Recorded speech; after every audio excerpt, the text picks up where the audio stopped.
Et bien bonjour tout le monde et bienvenue pour un nouveau Parlons Box. En ce moment il y a des beaux combats, bon c'est le dernier de l'année malheureusement. Le prochain c'est le 2 janvier, ça sera Ryan Garcia, on a encore le temps d'ici là. Canelo Alvarez contre Callum Smith, quel combat! Ah ça fait plaisir pour moi, hein, je vous le dis, c'est le plus beau combat de l'année 2020. Voilà. C'est le plus beau, j'ai vu un très beau combat. Et je suis content de m'être levé à 3h du SBAR pour voir ce combat là. Alors, comme d'habitude, j'ai pris mes petites notes. Alors, comme d'habitude, on va faire le point sur les stats de Alvarez et de Smith avant ce combat-là. Donc, Alvarez était à 53 victoires pour 36 KO et une défaite. Sa seule défaite, c'est bien entendu face à Floyd Mayweather. Callum Smith est à 27 victoires pour 19 KO et aucune défaite avant ce combat-là. Canelo Alvarez, il sort d'une victoire contre Sergey Kovalev, le russe, c'était par KO à la 11e reprise.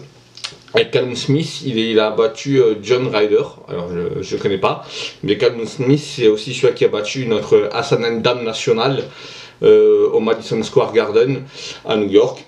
Voilà, il l'avait battu par KO. Et c'était un de ses derniers combats. Voilà, c'était pas le dernier en date, mais c'était un de ses derniers combats.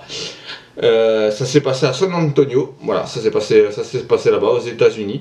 Et il y a eu des très beaux combats avant. Il y a eu, alors par contre, il faut qu'on m'explique, le combat avant Canelo Alvarez, enfin de Canelo Alvarez, c'était un combat en 4 rounds d'un mec qui commençait en professionnel. J'ai rien contre ça, hein, pas de problème, hein. Au bout d'un moment, faut bien commencer. Mais pourquoi on n'a pas mis en début de carte? Par exemple, le combat de Frank Sanchez, le cubain, qui est très prometteur d'ailleurs, s'il continue comme ça, pourquoi on n'a pas mis en co-main event? Il y a plein de combats qui méritaient. On a eu en co-main event, on a eu un combat en 4 rounds. Moi, j'ai pas trouvé ça logique, mais bon, après tout, l'argent, la moula, il n'y a que ça qui compte. Alors, premier round, c'était un round d'observation basique, voilà, ça a rien tenté de fou, ça attendait des petites choses, mais pas non plus tout de suite de mettre KO, comme l'a pu faire Tony Yoka face à Yohan Ujopa.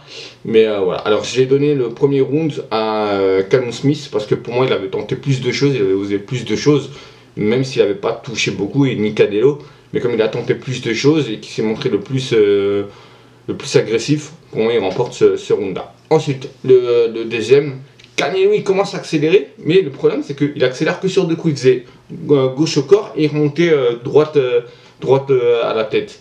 Et il faisait que ça, sur 2 coups. Ça suffisait pas pour inquiéter Smith, et Smith il a continué, il frappait fort. Bon, par contre, les coups au corps de Canelo, tout de suite, dès la deuxième reprise, il faisait très mal. L'impact, on l'entendait vraiment sonner. Mais Smith il tentait des choses et il bloque les tentatives de Canelo. Quand à chaque fois qu'il accélérait, elles étaient bloquées par Smith, et Smith il les bloquait et tout de suite derrière il a attaqué. Donc c'est pour ça que j'ai aussi donné le deuxième round à Callum Smith. Et là ça se complique ensuite. Troisième round, Canelo il tente beaucoup plus de choses, ça y est, il est enfin rentré dans son combat, il tente beaucoup plus de choses, il commence à accélérer. Et il accélère un peu plus que sur 2 coups, il commence à mettre des 4-5 coups, par moment il en met 3-4, par moment il en fait, je crois à un moment donné, dans le troisième round, il avait enchaîné 6 coups d'affilée, ça a débité très vite. Et là ça a posé des problèmes à Smith qui bougeait beaucoup, et mais dès que Canelo prenait le centre du ring et qu'il cadrait Callum Smith, c'était terminé, et le combat a commencé à basculer à partir de ce moment-là. Quatrième round, Canelo qui est bien dans son combat. Alors j'ai donné le troisième round à Canelo. Quatrième, Canelo qui est là, qui agresse, qui martèle de coups Callum Smith. Et Smith pourtant qui continue. Alors cette fois-ci il bloque un peu moins parce qu'il se prend un peu plus de coups au corps. Il se prend des coups mais c'était incroyable. Et il a tenté à chaque fois un uppercut qui passait pas. Il a insisté beaucoup à cette uppercut. Tout le long du combat il essayait avec cette uppercut. Et en fait il le faisait partir d'en bas. Donc ça, ce qui voyait que Canelo, même moi je le voyais arriver, c'est que il le faisait partir comme ça en fait. Mais quand tu fais ça, forcément ton adversaire il sait que tu vas faire un uppercut, parce que quand tu pars comme ça pour faire un crochet, non, parce que si tu remontes comme ça en crochet, tu auras l'air d'un con. Tu pars pas comme ça pour faire un direct, mais tu pars comme ça juste pour faire un uppercut ou un coup au corps sur les côtés. Donc Canelo le voyait arriver, tout de suite il faisait retrait du buste, et derrière c'était direct gauche-droite pour Canelo. Et à chaque fois ça faisait mouche, et donc Canelo remporte ce quatrième round. Cinquième et sixième round, pour moi c'est... non, je dis des bêtises, non, ouais, pardon. Cinquième round, Smith le remporte, parce qu'il réagit aux 2 rounds précédents de Canelo, il accélère, il touche même avec un crochet gauche Canelo, mais il essaye toujours avec cette uppercut et il se fait contrer à chaque fois, et c'est ça qui est dommage. À mon avis, c'est ça qui a fait que Smith a perdu ce combat-là, parce que oui, Canelo a gagné, hein, je vous le dis d'office. Et Canelo qui peut... Le problème, c'est que Smith accélérait, il touchait et il bougeait. Il touchait, il bougeait. C'est ça, hein, c'est la base de la boxe. Hein. Toucher sans se faire toucher. Hein. Et ça posait des problèmes à Canelo qui avait du mal à poser sa boxe. Alors il cadrait Smith, il le touchait. Mais il avait du mal à appliquer sa boxe, il avait du mal à faire sa marche en avant, à être au-dessus du lot. Il avait beaucoup de mal à ça. Et il a réagi dans le 6e et 7e round. Alors pour moi, le 6e et le 7e round, c'est égalité. Parce que ça, Canelo il a accéléré, derrière Smith tout de suite. Hein. Il n'y avait pas de transition. Dès que Canelo avait fini d'accélérer, Smith tout de suite il contrait, boum boum boum. Ça allait très très vite avec des uppercuts, des crochets. Ensuite il y avait un peu de transition, il récupérait forcément. Hein. Et derrière, tout de suite Smith il a accéléré. Et dès que Smith avait fini d'accélérer, Canelo il réagissait derrière. C'était magnifique, c'était du à toi, à moi, c'était fabuleux, c'est 6e et 7e round, c'était fabuleux, 7e round, oula, je galère à parler, c'était fabuleux, oula, je viens de cracher un truc là, laisse tomber, enfin bref, c'était fabuleux à voir, c'était fabuleux, et c'est pour ça que pour moi, il n'y en a pas un des deux qui l'emporte sur ce 6e et 7e round. Et là par contre, bah là, à partir du 8e round, Smith il commençait un peu à accuser le coup, à payer ses efforts du début de combat. Et Canelo, ben voilà, Canelo en fait, il a été intelligent, c'est qu'il a mieux géré son combat en fait que Callum Smith. C'est pour ça aussi à mon avis qu'il l'emporte. C'est que Smith d'entrée, il a essayé d'accélérer, de faire mal à Canelo, tandis que Canelo il allait crescendo, il allait de plus en plus vite. Et il faisait les accélérations de Canelo étaient de plus en plus rapides, de plus en plus tranchantes au fur et à mesure des rounds. Et il a géré son combat. Et je pense que c'est ça qui a fait la différence, parce que au 8e round, Canelo il esquive, il commence à faire sa boxe, à faire le Canelo qu'on aime, qu'on connaît. Il faisait des esquives, dès qu'il voyait l'uppercut, retrait du buste, quand il y avait un crochet gauche qui partait, bam, en pivot, enfin bref, c'était magnifique à voir, les esquives, c'était tellement beau.